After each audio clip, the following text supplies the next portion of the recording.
Let's give it up one more time for Star Parker. Thank you so much, Star.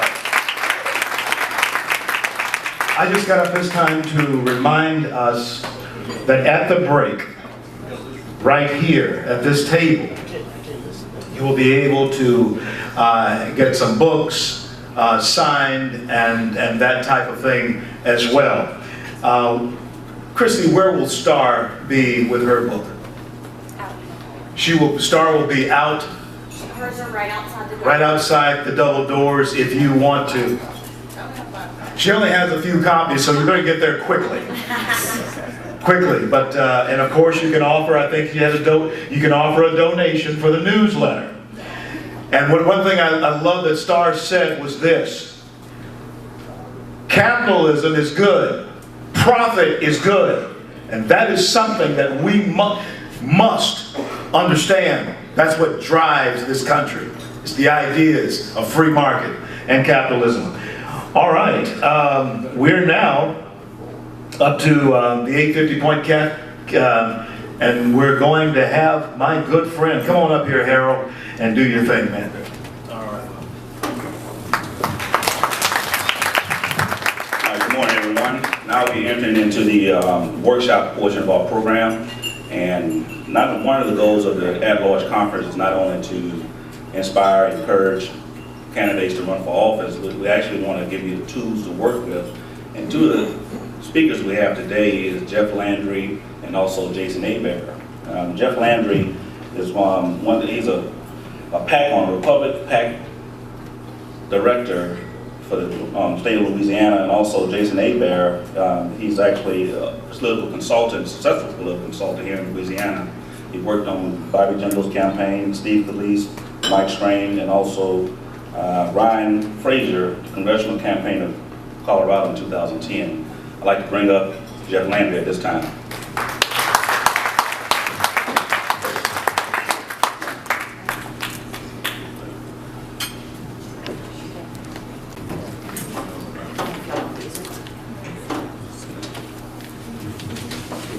How y'all doing this morning? Good morning. Great. First of all, I just want to say thank you. I want to say thank you for committing some of your precious time to come here this weekend and be a part of this at-large conference. Just to give you a little background about who I am, I'm just a little country boy from South Louisiana. I was born and raised in St. Martinville. Worked on a sugar farm when I got out of high school, because my mama wanted me to go to college, so I went to work instead. That's right, that's what you're supposed to do, right? You don't listen to your parents at that age. By 22, I decided that they were a lot smarter. In 2 years, they gained just a wealth of knowledge. Started my own business while I was in college, and I was in the military, and worked my way through college.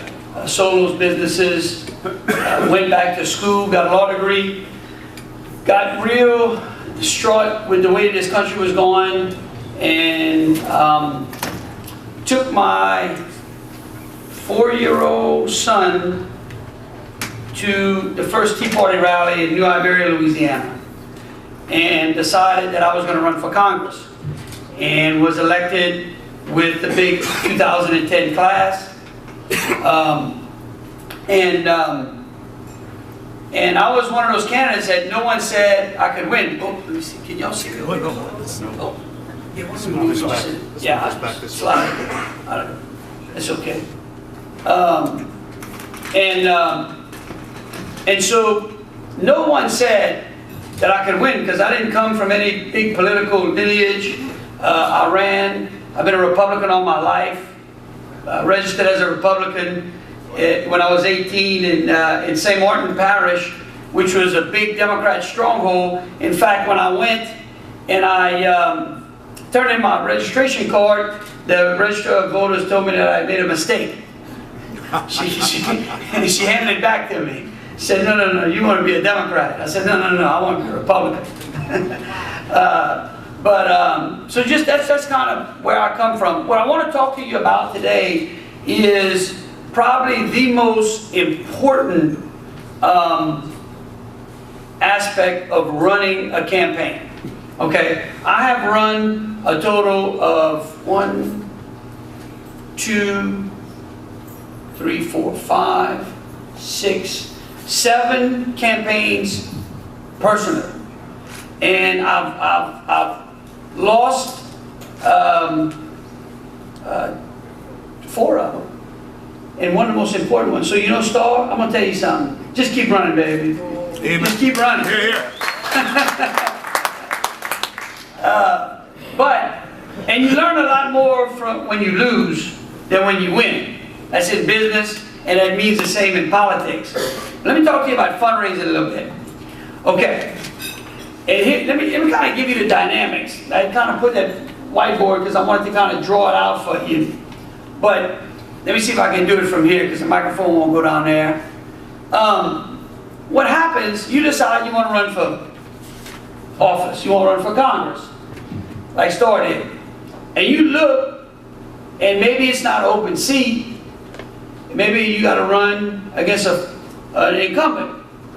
You have to recognize that the first thing that that person has is name recognition.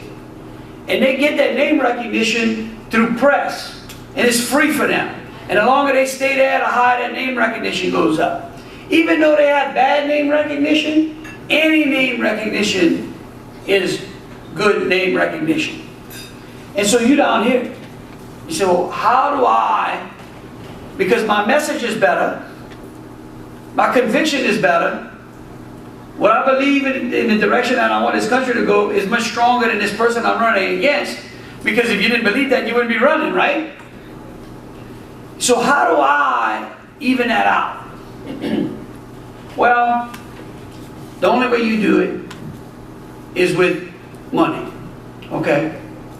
And it's a compilation of a couple of things, because if you have, and you don't have to have as much, okay? But you have to have some. Because if that person is up here in name recognition and you down here, you have to have enough, and if your message is more powerful, you have to have enough to bring your name recognition up and that message up to at least an even keel. And so yeah, you can run races and still win, even though you don't enjoy, or a 2-to-1 ratio. Let's say that your opponent can spend $2 for every $1 you spend, but you got to have some money to move that message. Okay? You can't do it on love and volunteerness alone. I mean, that's just a brutal, hardcore fact. That's a fact. All right?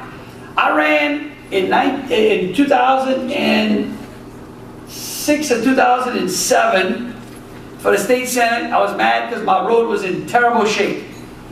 I was breaking my tire every time I came on my driveway. I decided to run for the state senate. I ran against 2 incumbent state house members. One of them had been in office for 30 plus years. So you can imagine her name recognition. Great lady.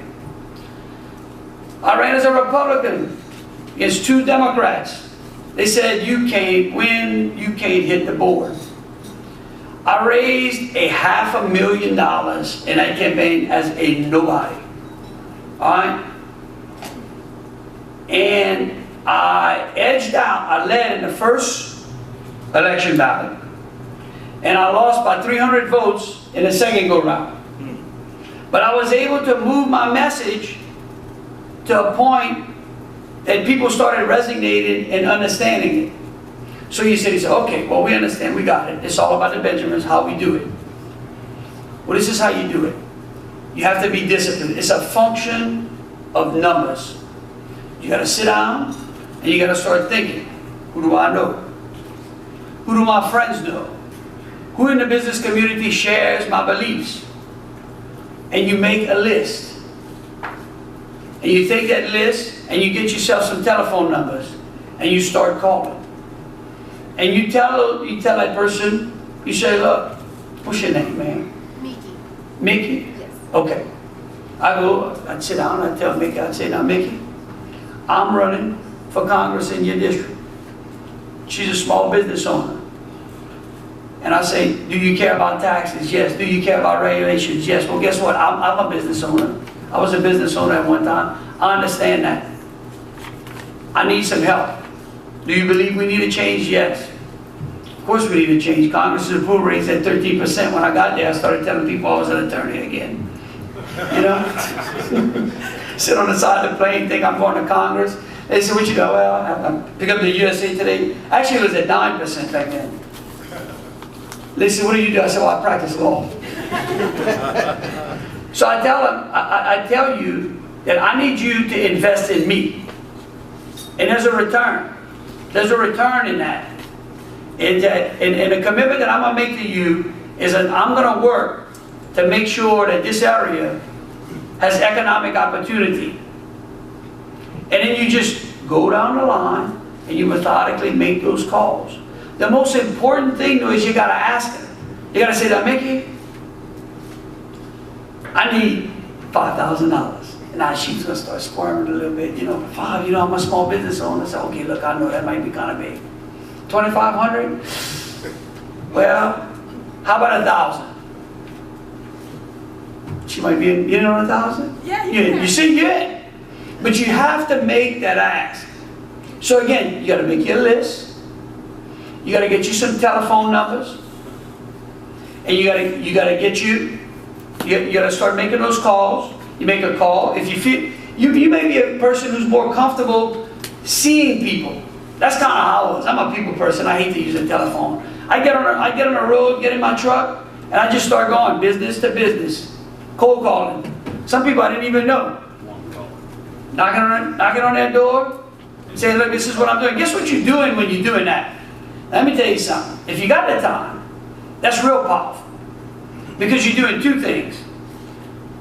You're getting a vote, because I'm going to tell you, most of the people who will write you a check, well, let me back up. If she writes me a $50 check, she's voting for me. If she writes me a $5,000 one, I don't know. That's one of them guys that play both sides sometimes. And that's okay. I'd sit down. Sometimes I tell you another trick. I'd sit down with her and she may say, well, you know, I kind of like this other person, but I like what you believe in. You know what I tell them? I said, tell you what, I'll make you a deal. Make you a deal. I'm only going to ask you to give me as much as you give in now. That's fair. Why don't you split it? How much were you going to give this year? 1,000? Give her 500 and me 500. You would be amazed. Because as a business person, anything in politics, you know, how many of y'all go to the horse track? I know about horse racing. You box horses in, right? That's what it is. It's called boxing politics. You got elected officials in. But and again, at the end of the day, it's not so. You shouldn't worry about whether they're giving to someone else. Just make sure they're giving to you. Yeah. Okay? Yeah. You understand what I'm saying? Oh, yeah. And I know it flies in the face of reason sometimes. You should go, wait a minute. Listen. She can give me 500 and my opponent 500. But if my message is more powerful than my opponent's, my 500 is going to go a lot further down the line. The function of numbers. And now, did they hand that out? Did they? Yes. Okay. And I don't have my time. How much time I got? Because I'll sit up here and talk and talk and talk. Just make sure I don't go. I got 5 minutes left? 10. You got 10. Okay. All right. When I would make a call, it's kind of not, probably, I don't know if it's in this order, but I'd start off with this donor tracking sheet. And you're welcome to take this. Let me tell you something. My email address is jeff.landry@landryforlouisiana.com. Now look, don't worry. You can go to jefflandry.com. You can email me through my website. I can send you these forms electronically. You get your donor tracking sheet so that as you have your list, you put their names, the addresses, the emails down. You ask them. If they tell you no, check that off. You want to know who those no's are. I tell you why you want to know. You want to put those aside. Because when you start climbing in the polls, you go back to them. And and then you make them pay double, okay? And then what you do is those that are gonna give, you send them an email. You used to be able to send them a letter. If you want to send them a letter, that's fine. But with the rate that the postage, the U.S. Post Office rates you for 50 cents a stamp, and you're already running a low budget, email is free, right? You send them a little follow-up email, okay? And then you have to try to get someone to track that, okay? Because the biggest problem you're gonna have with contributors is they're gonna agree, especially if you're in person, they don't like to say no, right? So they're gonna say yes, and then you have to chase them down for that check. Don't feel bad. If they told you, if they made a commitment, you make them understand that when you make a commitment to you got to follow through. You send them an email, you fax them, you may have to call them again. If 2 weeks goes by, go back by that business and don't leave unless they hand you the check. Okay?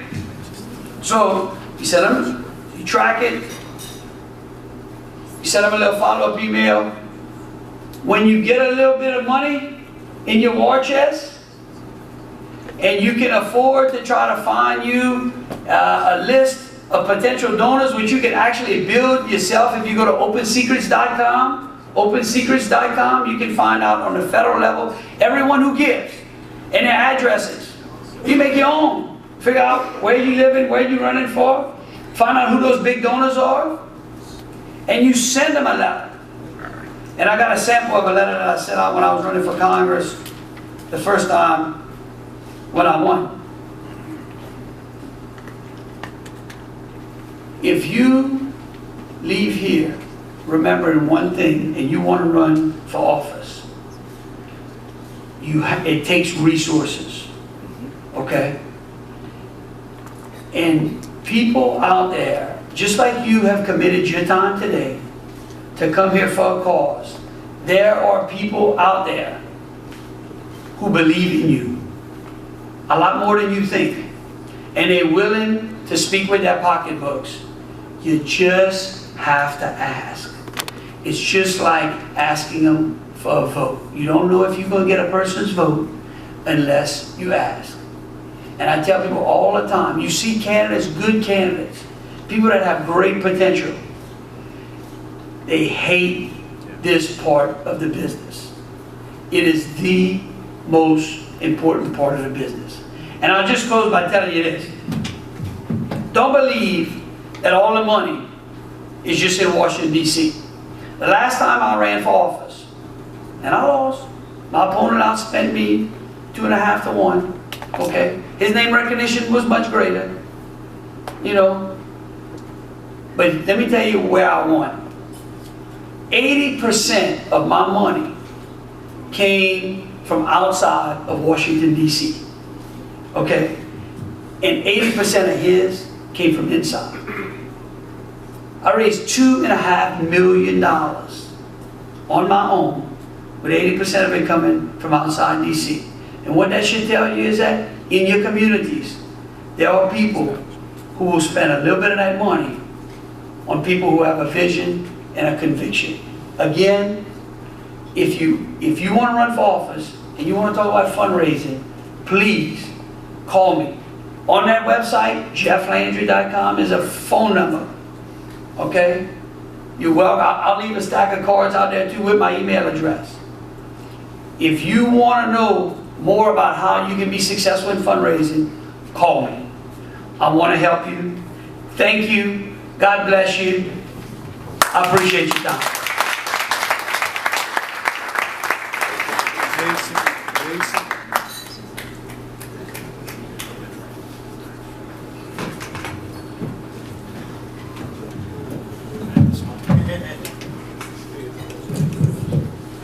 Well, guys, thank y'all for inviting me. As I think Harold said earlier, my name's Jason Hebert. I'm a political consultant here in the state of Louisiana, and I think I'm supposed to be stalling while this gets pulled up.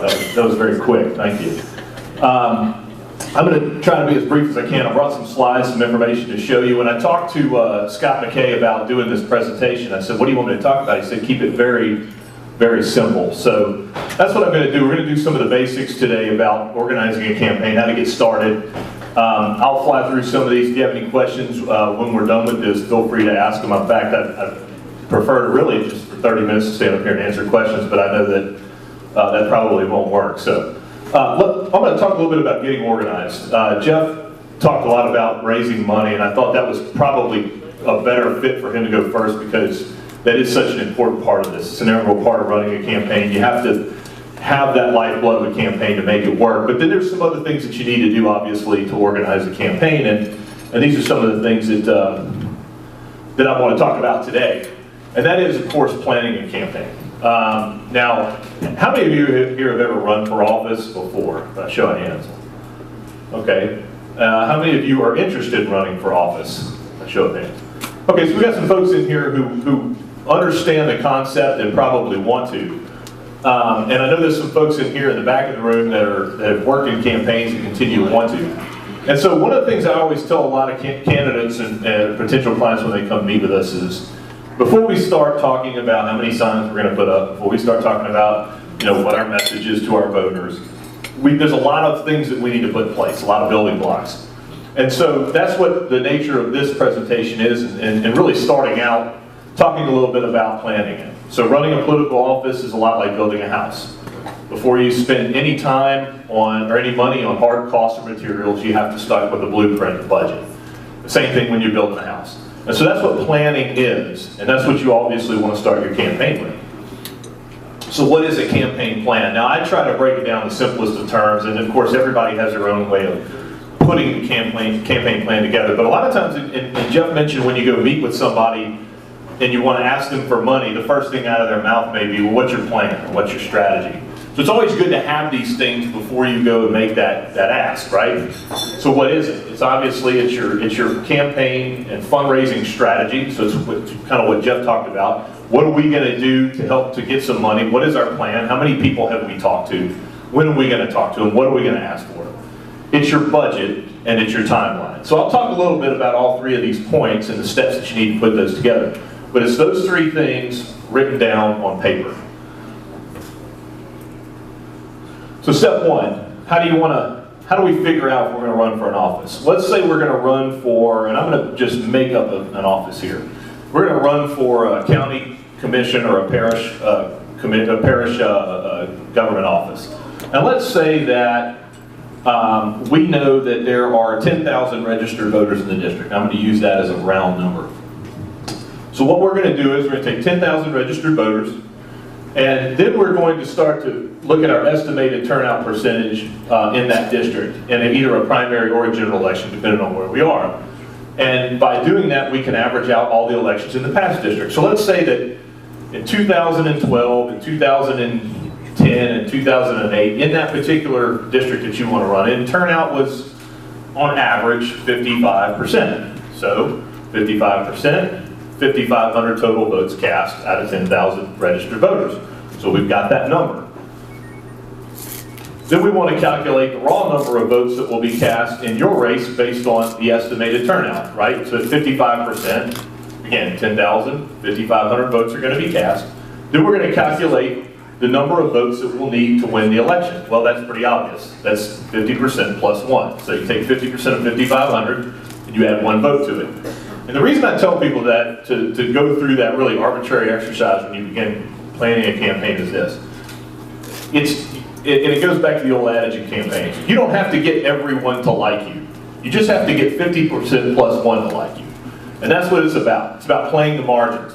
It's about knowing that you've obviously got to go talk to more people than that, but that's what you're striving for. That's your number, that's your magic number. So you set your entire path of your campaign around that number. That's what you're going to need. That's your goal, your vote goal. The next thing is targeting your votes or your voters and setting goals. So now we know what our number is, right? We now know what our 50% plus 1 number is that we need to get. And then now we know that it's important to go back and look and find out where that's going to happen or how many of those votes we need to get in each one of those precincts. So So then you basically are taking that district model that you just did, you're breaking it down on a precinct level. Well, in this particular precinct, turnout's really low. So if there's only 300 people that turned out in that precinct on average in the last 3 elections, most likely there's going to be about 300 people turning out there. So what do I need to get there based on 55% turnout, and what's 50% plus 1 in that precinct? And you do the same thing precinct by precinct. It's a tedious process. They have companies you can hire to do all the targeting for you, or you can do it yourself. And that's the beauty of this, is a lot of this information is available online. It's just knowing how to use it. And so that's an important part of going in piece by piece. And once you're able to identify your potential voters or your precincts that you know are going to have good turnout, you're able to set a vote goal in each precinct. And you're going to add all that to what you call your GOTV, or your Get Out the Vote plan. Next thing you want to do after you sort of figured out that universe of voters that you need to go after is you need to research your issues. I talked about, like when I started out, I didn't like the way my road was, so I ran for office. Or I didn't like the way that things were going on in my community, so I ran for office. But the reason you run for office may not be what the voters want, right? There may be some fraud, waste, or mismanagement, or abuse in an office, and it may not be the sole reason you got into this, but the more you look into it, the more you realize there's more to this race than just what you thought at the time was important. And so there's a couple ways to research those issues. Number one is polling. Polling's always the best way to do it. And we advise candidates all the time, if you can spend the money to poll early. And a lot of people think polling means, what I'm going to do is I'm going to go into an electoral area and I'm going to say, if the election will hold tomorrow, would you vote for Tom or for Kathy? That's not really what an early poll is, what we call a benchmark poll. An early poll tells us, what do you think about the cost and size of government right now? How do you feel about what's going on in your town or in your district or in your county or your parish? What is it about the current administration that you don't like? So we ask a lot of those questions. We get people talking and we get feeding them back information to us. And a lot of times sophisticated polling techniques, especially today, gives us things like word clouds. Like if we poll 300 people, we've got 300 respondents, what is that word or 2 words or 3 words that keeps popping up that people want, that they say is a problem, that they say needs to be changed, or what's their solution? And those are the things that we begin to pull out and use for our messaging. If you don't have the money to do polling, there's a great way to do this through keyword searching, news analytics online, obviously looking at news media, whatever's going to be big and popping in your community. Those are going to be big issues, probably got everybody riled up. I tell people that, the old saying that the news media, they buy ink by the barrel and paper by the roll. So a lot of times if they're printing something a lot, people are reading it, so it's important. It's got people riled up. And those are some of the things that are going to be key issues in your area. And then of course, once you get all this information down, you want to put together an issues matrix. Now what is an issues matrix? Well, that's just a fancy word for, I say just get on a whiteboard or a grid and just sit there and write out the top 3 or 4 things that you want to talk about. And I always tell people this, don't get outside that box, stay in it. It's like a horse, have your blinders on, stay on that message and never get off of it. So the next step, and we talked about this, is that 3-point part of your campaign plan is your budget. And I always tell people, and this always a lot of times falls on deaf ears, but we're all Republicans, we're conservatives, right? I mean, that's what we talk about. We talk about less spending, we talk about keeping a budget, keeping things in check. So when you run for office, and if anyone here's ever served in office, I always tell people that running for office, running a campaign, is basically practice for governing. And a lot of people kind of step back on it. Why do you say that? Well, because you're in the public eye a lot, you're asking the public for things. And when you win and you go on to govern, you're going to find that process that you went through in that campaign really prepared you a lot for that. And so I always tell people, if you're running for office as a Republican, chances are you're someone who agrees with sound budgetary discipline. The same principle should apply for your campaign. Most difficult balancing act is running for office and setting the appropriate spending priorities and staying within the campaign's means, all while doing what it takes to win. It's a very important part. Because those of you who ran for office know exactly what I'm talking about. The minute you become a candidate, ring, ring, oh, this is Joe, and I need, with the local JCs, and you're a candidate for office, and I need you to sponsor a table at our local fundraiser. Well, your opponent's doing it, so that means you have to, or you're going to lose. You get a lot of that kind of stuff. And what I always tell people is, look, ma'am, I'm sorry, I can't. I'm running a nonprofit organization myself. and I'd love to help you. And when I win, I'm going to help you. But right now, I've got to take care of getting across that finish line myself. I got to win. I got to get there. So I would appreciate it if, you know, in December, if you would ask me that question again, because I'll be there for you. And those are some of the things that you're going to get a lot of. You're going to get a lot of, hey, you know, I need you to buy a sign at the ballpark for our kids' Little League program. You know, Joe Blow, who's your opponent, he bought one. You know, they love to pitch you against each other. Sir, I can't do that at this time. I'm spending my money, I'm budgeting my money to go and talk to individual voters. I'm going door to door. This is my plan. I've got a plan in place, and unfortunately it doesn't fit within my plan. However, I support your group. If I can come out and volunteer for an hour, I'd love to. Love to give you my time. So those are some of the things in your budget you're always going to want to watch for. And then, of course, the most important question in a campaign, how much is it going to cost me? Well, I always tell people whenever I walk into a meeting for the first time and they're running for office, the first thing out of their mouth usually is how much is it going to cost me? And I always say, well, how much does a car cost? Well, I don't know, it depends on the car. Exactly. Does it have cruise control? Does it have, does it have sunroofs? I mean, so we can build this thing as big or as little as you want to. But there's some variable factors that you want to look for in campaigning. The cost of a race varies widely on a lot of things. Number one is the media market you're in. So if you're going to run television or radio, and you're going to do that in Houston, Texas, or Chicago, Illinois, or New York City, it's going to be very expensive. If you're going to do that in Lake Charles, Louisiana, or if you're going to do that in Alexandria, Louisiana, or Knoxville, Tennessee, it's not going to be that expensive. Why? Because the markets aren't expensive. The cost per point to make TV and radio is not that expensive. So other things we might want to look at is cable cheaper than TV? So we look at all those factors and we help you get to that, arrive to that cost that you need. The next thing, of course, is going to be the number of opponents.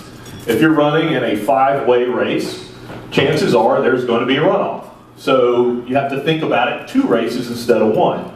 And that affects your budget, how you budget. Because obviously you're not interested in trying to get 50% plus 1 in a 5-way race. It's mathematically impossible unless the other candidates just put their name on the ballot, didn't show up. There's going to be a numbers factor here. So we're looking now at let's say a 4-way race, we're looking at getting 25% of plus 1 of the votes so that we can make a runoff. So our budget dictates a little bit different of how we're going to operate. And then of course, the opposition from an incumbent. That's usually the most important thing. If you're running against an incumbent, chances are you're walking into this with a disadvantage. Incumbents, just by their very nature, are going to raise more money. They're more well-known, they've been at this a lot longer, and so that is going to factor heavily into how you want to budget things. And a lot of times I tell our clients when they come in and they want to run against an incumbent, don't worry that you can't outraise your opponent. Don't worry about those things. Let's focus on the smart things. Let's not concern ourselves with a lot of the fluff. Let's go at what we need to go at, because it's not always, I mean, you'd be surprised at how many times we've beaten incumbents just surely on the fact that the environment just wasn't there for them. And we took advantage of those things by spending our money with that electorate that cared about those issues. And so those are the things that you're going to want to look at. And of course, we talked about the number of runoffs. Research campaign finance reports from older races or races in similar districts. So for instance, you can go online and find how much did it cost to run your particular race 4 years ago or 8 years ago? How much did it cost last year to run the same district race in another parish or another county or another town? Or another congressional district, whatever it is. You can kind of get a feel from your local area based on what those race costs. And then of course, to be better than your opponent, you're going to have to know the best way to spend this money correctly. It's important to keep a low burn rate. When I talk about burn rate, I preach this. And let me tell you, there is nothing worse than a campaign. And we've taken over some that, oh, the campaign's in bad shape, can you come work with us? We've been at this for 6 months and we're going nowhere. And so we'll go sit down with these campaigns and we'll sit down with them and say, can we take a look at your budget? Yeah. We take a look at what you've spent so far, and it's like, they've already spent 70% of the money that they've raised, and it's only 6 months out from the campaigns. You have to remember to keep a low burn rate early. Here's what I'll tell everybody. You want to try to spend between 75% to 80% of your total campaign budget inside of 30 days. In other words, take election day, back it up 30 days. From that time frame is when you want to spend anywhere from about 70, 75, 80% of your budget. Now, that's going to take a lot of discipline, but that's when the fish are biting. That's when the voters care, that's when they're paying attention. So you want to make sure that you've got the money. How many of you heard this sentence? Well, he lost that election because he peaked too early. You ever heard that? You know what that is? That's code for he ran out of money. And that's why you have to make sure that it's a marathon, not a sprint, and that there's a time when the voters are paying attention. And they're paying attention in that little sweet spot. I always say that sweet spot in the campaign is the 21-day mark. Because at that point in time, that's when about 70 to 80% of the voters are making their mind up. You're going to have your people on either side, and you're going to hear from them the most early on, right? We go to Republican women's clubs, and we know that people are paying attention to it, right? So we go to maybe it's a JC's or a Rotary or something. Most of those people are informed, they're paying attention. But it's that average voter, it's that average Joe that does shift work or teaches school or whatever. They're just not paying attention until a certain point in time. So you want to make your money count at the time when they start paying attention. And then, of course, Jeff talked a lot about fundraising, so I'm not going to spend a bunch of time on it, but drafting a fundraising plan is a part of your campaign plan. It's just sort of like a mini plan within it. And that's, how much will it take to run your campaign? It's important to plan how and when you need to start raising money, because obviously that's the first part. When you want to run for office, that's the first thing you need to focus on. Not, how many signs are we going to put up, or who's going to share this thing or that thing. I hate to say it, it's the lifeblood of politics, and a lot of times what happens is you'll raise that money and you'll file that report with the FEC or with your local ethics board, and that's what everybody's going to see. And that's the early strength of you as a candidate. You always find the reporters, they love to write, oh, so-and-so raised this much money this quarter against so-and-so, well, he's got the edge. So it's almost like a campaign within a campaign. So if you can raise that money early, get it in there. He who has the gold makes the rules, the golden rule, So you want to make sure that you're doing that and doing it early. And then, of course, identify your strengths and potential sources of money, and Jeff talked a lot about that. And then your fundraising timeline. I want to have, it's just like setting goals and priorities in your life. I want to have X amount of dollars by such date. I want to know that I can do, I'm going to be able to raise this much money by this date. And don't be discouraged early on if you can't raise a lot of money. Because a lot of that is the fact that nobody's really paying attention to the race, so there's just not a lot of interest in it, so there's not a lot of giving. But once things start kind of popping in the race, all of a sudden, it picks up a little bit more. So don't look at it as, well, I was unable to get 3 months or 8 months out from an election, and I've spent the last 3 months raising money, and there's just no interest, but I've got something. It'll pick up, and it always has a tendency to, the amount of money that you can raise always is sort of analogous to the amount of interest that continues to work in a campaign. And then, of course, finally, your campaign timeline is that last piece of the campaign plan that you want to put together. Now, it's important when you put together a timeline that it's not a schedule. In other words, it's not where you're going to be on Thursday or where you're going to be on Friday. Your campaign timeline is sort of the, it's the timeline that gives you an overview of where things are going to be happening. And I think I've got some information in here on it. So these are some of the things that you'll put in that timeline. So your forward, it's pretty 90 days, it's 60 days. You do all these different types of filings.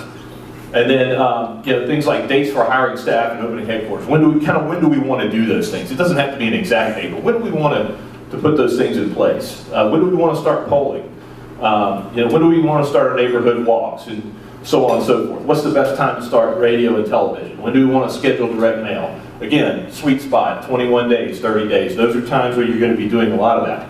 And then, of course, what are our dates for absentee voting and early voting? Now, we've got to get out of this mindset of calling it absentee. It's more early voting now.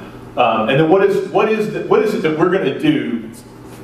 Take election day, work backwards 72 hours to start that get out the vote of that GOTV effort. So that's all your timeline. It's just sort of like a roadmap, a view down the road of what you know you're going to be doing and when you're going to be doing it. And so sort of the second part of this presentation was to talk about staff.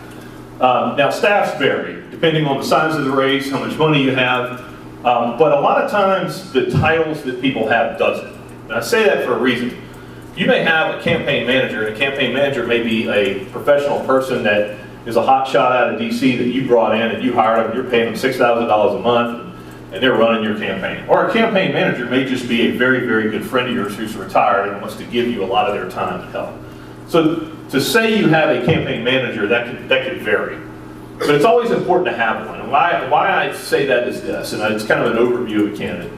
Campaigns are in nirvana, right? They're in their best part when you as a candidate are doing two things: raising money and asking for the vote.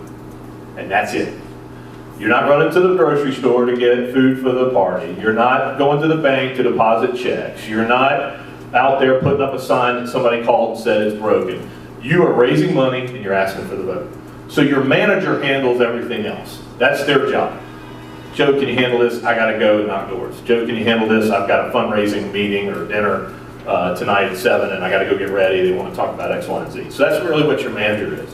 So then you got sort of some lower level jobs, I would call them lower level, but jobs that probably could be folded into the manager's position, but if you have a big enough campaign, like a congressional campaign, these are some of the things you need. So a political director. A political director is the guy or the girl that sets up your neighborhood walks. They put together the literature, they target the neighborhoods. You show up, somebody hands you a packet full of push cards. These are the 17 doors you're going to walk in this neighborhood. We're going to go to this neighborhood and walk another 44 doors, and here they are.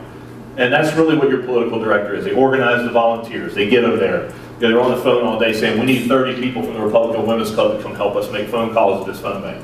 That's a lot of what they're doing. Obviously, a scheduler is good if you can have one.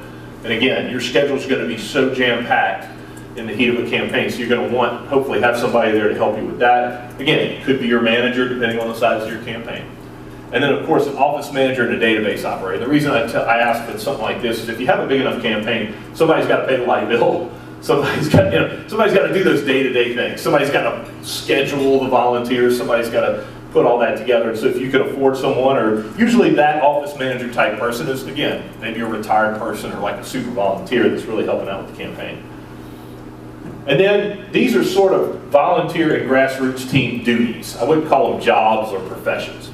Volunteer coordinator, phone bank, door-to-door coordinator, absentee and early vote coordinator. Remember, and I don't know, I'm sure most of you might be from all over the country, so most of you are from Louisiana. Again, every state's different, but we now have, in most states, at least 7 days of early voting. And I don't want to get into this too much, but I can't stress to you how important that is. Since 2002, most of you remember Bush v. Gore, y'all remember what happened in Florida. Well, the Congress passed what was called the Help America Vote Act, or HAVA. In Louisiana and some other states in the South, if you wanted to go absentee vote, you had to walk in, and most of you have done this, you walked into your clerk's office, your registrar's office, and you used to sign an affidavit saying, under penalty of perjury, I'm not going to be in the county or in the parish. I need to vote early, or I need to vote absentee. Now it's not like that. You can walk in 7 days early and you can go vote, right? You can go pull the lever at your, wherever it is, your courthouse, your county clerk, your parish registrar. So what I tell candidates is this: you have 6, in some cases 7 election days before you have election day, right? I mean, we go get votes. And in some of these states, like in Texas, it's 52% of the total turnout's going to happen early. So that's a very important part of an election that we're just now starting as an electorate to really understand the complexity of how you work an early vote strategy. So the more you can have people focusing on that, the better off you are. And then, of course, things like an event coordinator, somebody to help you set up your events and take them down, book the ballroom or whatever it is. Communications, that's great. Usually, but a lot of communications coordinators now are, a lot of days, are sort of social media coordinators. Guys are maybe helping you do that daily Facebook post, or those tweets, or what you need. And then coalition chairs and precinct captains, and I'll talk a little bit about both of those. Your coalition chair is a community leader associated with a social club, place of worship, ethnic group, local organization, and then someone who will help recruit and mobilize. I always do this: go out and get you a small business coalition, right? Or whatever it is, Second Amendment or pro-life coalition. And the reason is, if you can build coalitions, right? If you can have a small business coalition leader, and let's say that your opponent is, passed some job-killing regulation. Well, you want that person. You don't want to stand up and say, my opponent is wrong for this district because he or she voted for this job-killing regulation. You want that person to stand up and say, this is how it affects my business personally. And that's why I'm supporting candidate X, because this person's out of touch, and their regulations are killing our jobs. And so those coalition leaders help you through the earned media. Whatever that issue is, they help you tell the story. They help you tell your story to the voters, because it's the way they've impacted their lives. Pro-life coalition people are great because they can, I did a congressional race out in Colorado. We had this woman that headed up our pro-life coalition. She was the product of a botched abortion. and it was about how she came to peace with her mother, and it was just a really touching person. And we used her to help us get the message out about this and about how important it was. And it wasn't mean-spirited, it wasn't divisive, but it was just such a strong message. And you would be surprised at how well received that is with voters sometimes. And so you never know, there's somebody out there, everybody knows somebody that has that personal story, whatever it is, for whatever issue. And so the more you can do those things, that's what coalition leaders and coalition chairs are. They help tell the story about their particular issue. Precinct captains. Precinct captains, basically, again, this is sort of like your super volunteer, right? This is your volunteer who is willing to take ownership of a particular precinct. There is nothing greater that a volunteer loves than to have a responsibility, a title, and some ownership. They love it. So the more you can give them, the better off you are. So you want to be able to go to those people and say, look, you're here every day, you're working your tail off of this campaign. I'm going to give you these 2 precincts, and your job is to get my vote out. Here's my vote goal. Here's the tactics we want to use, walks, calls, whatever. Take ownership and go get it. And a lot of times what you'll find is there's enough people in your campaign that are working and they're precinct captains, they're kind of competing against each other. It's kind of a friendly competition. And so the more titles, the more associations that you can give to particular people, volunteers, it's amazing how much you'll get, how much productivity you'll get out of them. And then of course, you'll want to stop, when you're recruiting your precinct captains, you want to start with your priority precincts. What are priority precincts? Is the areas closest to you where you know you're going to get the most of your vote. So that's where you want to start first. And then of course, again, give volunteers specific duties when you have volunteers. Hey, can you recruit 5 new volunteers this week? Don't just say, hey, can you help me recruit some people? Because it's kind of like what Jeff said. He said, can you give me 5,000? Well, I can. Well, can you give me 2,500? If you don't give people specific, if you don't ask for specific things, you'll never really get an honest answer. So the more that you're specific with people when you're asking for things, the better off that they are to understand, okay, yeah, I need, it's a tangible thing that they can get in their mind. If I were to walk up to somebody and say, hey, can you go get me volunteers? Yeah, okay, wow. But if you can get me 20, now it's a number that I've got to strive for. So we all want to obviously invite, some of the other duties, invite friends to receive email updates. We want to try and get that done. We want to help the campaign identify, register, and turn out voters by participating in phone banks and door-to-door operations. Write letters to the editor. Hey, people come up to you, can I help? Yeah, sure. Talk about those coalition people. I'd like you to write a letter to the editor talking about why this job-killing regulation is, it's hurting my business. Or it might be a local volunteer that says, look, my roads are in disarray, and I'm working with you because I just can't stand candidates. Hey, can you do me a favor? Put that in a letter to the editor and send it to the local paper. Those are some of the things that volunteers can do too. And then of course, host a party in their home and volunteer for local events where you need help. And then of course, where do you recruit volunteers? Well, everybody has their own place where they recruit their volunteers. These are just some helpful hints. Local festivals and sporting events. If your kid plays soccer or football, a lot of times the parents of that team, might be good friends, so you can recruit them there. Republican women's clubs or men's clubs, young Republicans, college Republicans. College Republicans are great because a lot of them have the time. Holiday card lists, so that those people that you're sending your holiday cards to every year most likely are probably good friends. So that's a good person, good people to reach out to. Churches, you have to kind of be careful sometimes with using the church, but sometimes the people you go to church with are your friends. I mean, they're your peers, they're people you worship with, so they're good people to reach out to. Senior citizens groups. Obviously, most senior citizens probably retired, have a lot of time on their hands, probably looking for something to do. It's a great opportunity to reach out to. Service clubs are great, because a lot of them need service hours, like Rotary, Lions, Kiwanis, YMCA, Chambers of Commerce, JCs, Junior League. They all need, they're volunteer in spirit, because they belong to those clubs. So they're a great group of people to reach out to. Of course, your veterans organizations are always awesome. American Legion, Disabled Veterans, VFW. And then, of course, any type of fraternal organization is great as well. And that's your Moose, your Elks, Masons, Knights of Columbus, those types. So those are great opportunities for you to go out, have a good conversation with different clubs, ask for their help, ask for volunteers. Hey, can I get 5 of you today here to help me run my campaign? I don't need you to put the show of hands up, but I'm going to come around today and I'm going to ask. I hope 5 of you today will support me, come on board my effort.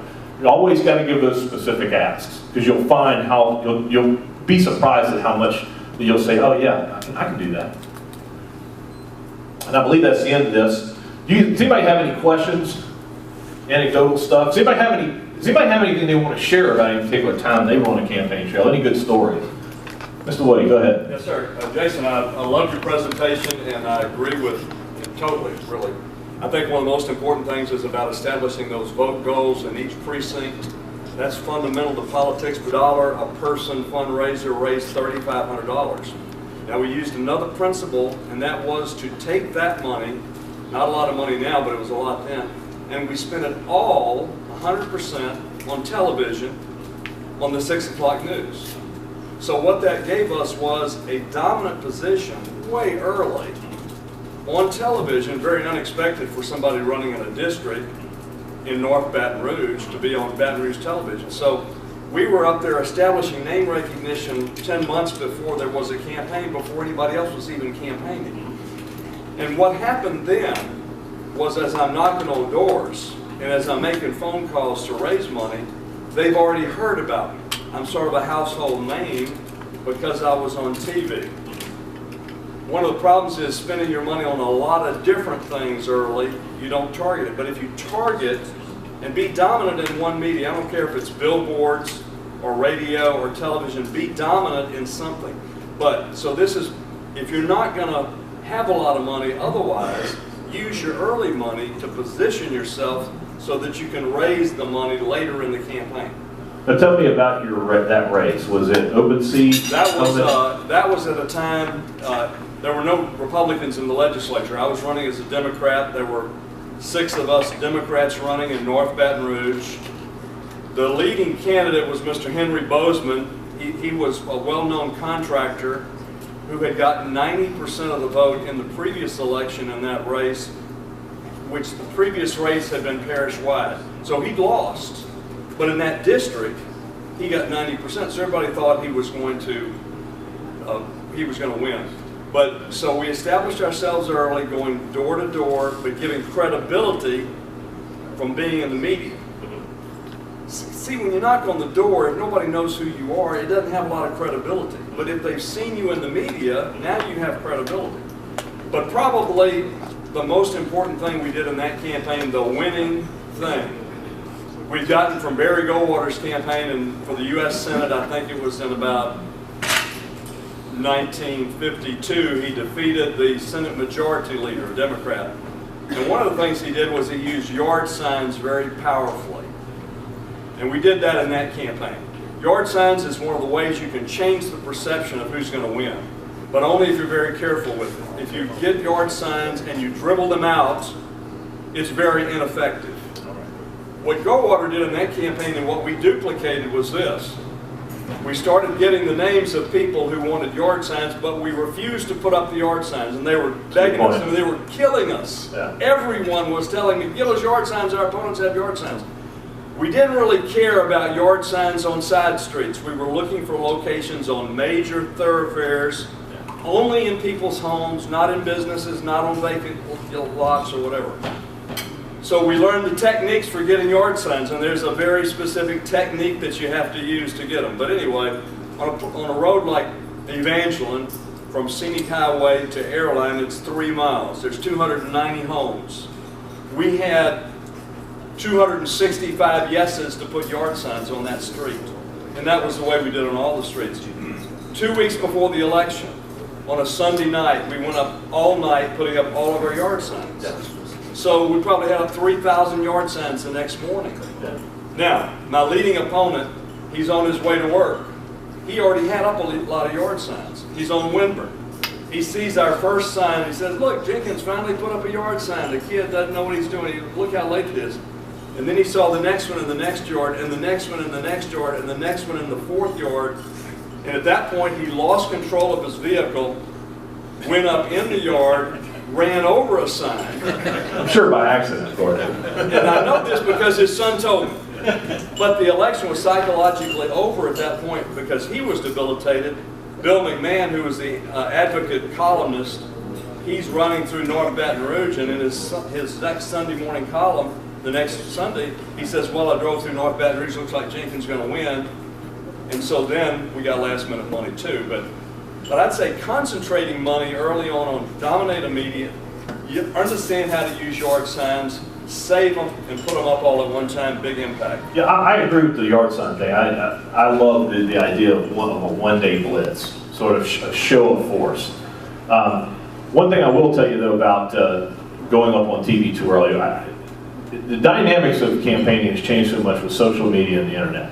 And most of you know that. And a lot of times what we're finding is that there's cheaper, faster ways to be able to get name ID out earlier than in the days where television was really the dominant medium. I think mail too were really those major, and look, nothing against them now because they still are dominant. But I think that there's, and Scott McKay can tell you because he's one of the geniuses on the web, and we got some good guys here, Paul Dietzel, there's good guys here that understand this process.